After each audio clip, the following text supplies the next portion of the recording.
सूरदास जी आगे आगे चल रहे हैं, पीछे श्यामा श्याम दोनों निहारते हुए चल रहे हैं। तभी एक बहुत गहरो गड्ढो आया सामने।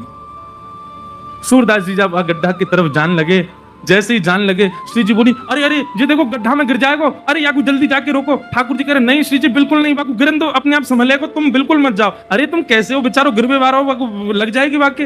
दोनों में ऐसी बात चल रही, इतने में सूरदास जी गिर गए गड्ढा में। ठाकुर जी बोले, जल्दी चलो, मंदिर खुलने को समय है क्या? श्री जी बोली, पहले याकू बाहर निकालो, ये जब बाहर आ जाएगा तब जाऊंगी। ठाकुर जी बोले, देखो मान जाओ। बोले ठीक है, तुम अकेले चले जाओ, मैं तो ना जा रही, मैं तो याकू निकाल के जाऊंगी। अब श्री जी के बिना ठाकुर जी कैसे जाएं? ठाकुर जी बोले, मैं तो पहले ही मना कर रहा हूं, मत चलो, मानो ना हो, मैं तो जानू ना आपकी बातन ने, ऐसी कृपा कर दें कोई पे भी। बोले कोई पे भी? सूरदास है। बोले मैं जानू, पर यहाँ पे अभी कृपा ना करनी, कछु दिना और याकू ऐसे ही रहने दो। श्री जी बोली, ना मुंह पे ना देखो जा रहो, अब ऐसा हो जाएगा, या पे बिना कृपा किए गए तो श्रीनाथ जी के आधे नेत्र में आंसू ही रहेंगे, श्री जी रुदन करती रहेंगे। बोले मैं सुख से विराजना चाहूं, बाकी नहीं, पहले आप कृपा करके चलो। श्री जी ने अपनी चुनरी दी और ठाकुर जी ने अपनी कारी कमरी वहां में बांध दी, और ऊपर से ठाकुर जी वह गड्ढा में चिल्ला के करें, बाबा बाबा शब्द सुनते ही सूरदास जी के तो रोंगटे खड़े है गए। बोले जे कौन बोल रहा है? अरे कौन है भैया? अरे बाबा मैं हूं, यहीं पास के गांव का हूं, गोपाल। बोले अच्छा भैया, कहा कह रहे हो? बोले आप गिर गए हो, मैं आपकी मदद कर दूं, बाहर आ जाओ। सूरदास जी बोले, कैसे आऊंगा बाहर भैया, मैं तो बहुत गहरो गिर गए हो। ठाकुर जी बोले, मैंने अपनो पटका डाल दियो बाबा, बाकू पकड़ लियो, पकड़ के ऊपर आ जाओ।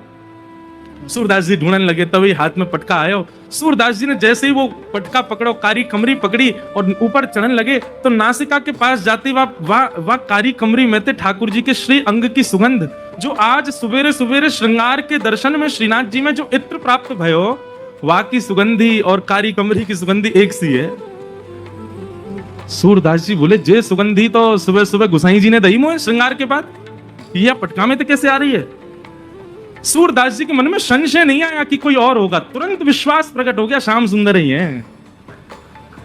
और मानो कमर कसले ही हो, बोले आज सूरदास छोड़ना ना है इनको, बड़ी मुश्किल से आए आज तो पकड़ना है।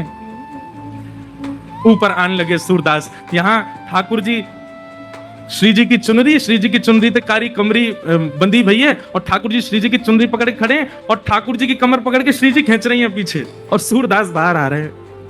और जैसे ही महाराज सूरदास जी निकल के बाहर आए, जानबूझ के सूरदास जी ने ऐसा नाटक किया कि मानो गिर गए हों, और जोड़ते आगे की तरफ गिरवे को भय। ठाकुर जी तो पीछे हट गए, श्री जी वहीं रह गई, तो श्री जी के चरणन में जाके गिरे, सोई चरण पकड़ लिए सूरदास जी ने।